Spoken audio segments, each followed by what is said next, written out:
Imphal East District Manung Chana Basikong Duleba Wangkai Loupham Amadi Kajivat Hairiba Park Chorba Loupham Asi Ising Tumjin Kibana Lau Uba Houruraba Loupham Kya Mang Takle Akoi with the Leba Yum Kaya Houseksu Ising the Tumjin Duna Lady Imphal Turel Amadi Kongba Turelgi Imai Hantabangai Banatana Ising Mayang Tahananaba Pambay Lake Tree Iramasagi Matang SKTV News Ki Chief Reporter Ketri Mayum Prem Chandiga Kanaba Pautamama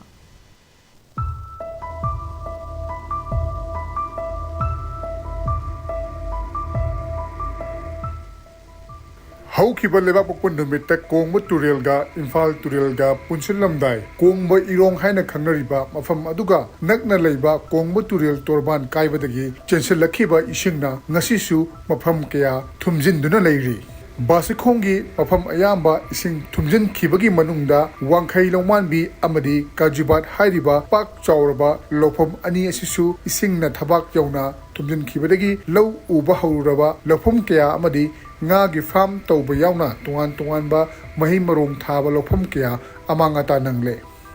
Isagi lau sangam anigi farm yaure adagi semba loraba lau sangam nipala ma yaure atopa haitare atopa mayam su lau semba or farm gu tauba mayam su yau kibra charakna subisana khangmuda kaya budi mangi thambiba sangam je moigi sangam gi farm Mangatur umde kunya khangba taure aduga atai lau mayam mangi adudi isagi ni kamna khangde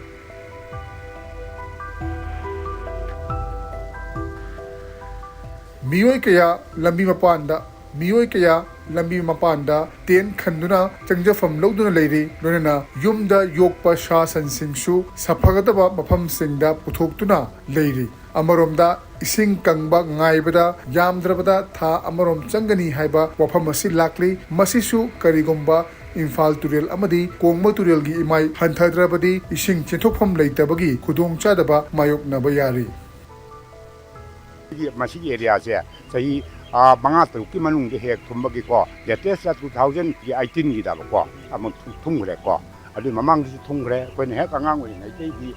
mangatara thungre khangi ko nowadays ko 75 6 years ya da bane ko adu ko ni gyam tar pri thum se masing bu khangje ha bi ko turen gi volume do leiring gai di sunyen chen tho ai adu bu ko nong da bi ta ba na maram or kan da atei mafam da su changi bu na maram oiraga Masih koi kita jaga ba, jaga betul malam orang saya kaibam jadi tu ba, ada si thokram ni na soal ni sing si jamu thola ane ba, ada macam mana tu na masih macam macam saya at least si koi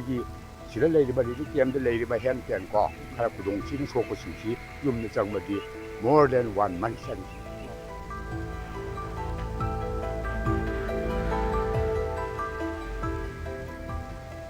Kongba turelgi torban kaibadagi ising pasalakpa chesalakpa maram or kan hausu mafam kaya ama ising thumjelaga leiri hojik ye thangbuda leiriba si koigi wangkhai longman bihar ka su khangnariba Loupham ni Loupham khudimak loinamak thumjen khre haiba tare aduga somda leiriba sina kajibat mafam asi su loinamak thumjen khre hojik su khudong chara bamrakta leiri aduga ai hek mangda leiriba si masigi lambi sidagi chalaba matungda il trail tagadori bani adubu hariba trail sing kaibutuna maram or kanda lambi si Hakairaga, masih namthagraga, isingsi kensalakibana maram orakanda somna kanthangba haibetare somna kanthangba koigi wangkhai longman bi haiba pak chawkhroba Loupham masisu isingna thumjankhre adubu khwaidagi maru oiribadi koigi Imphal turel amadi kongba turelgi imai asi hanthadribawdi hariba isingsi chenthokpada wagadaba maramdi leiriba mafam asi Imphal turel amadi kongba turelgi marakta leibana maram orakanda hariba turelgi imai asi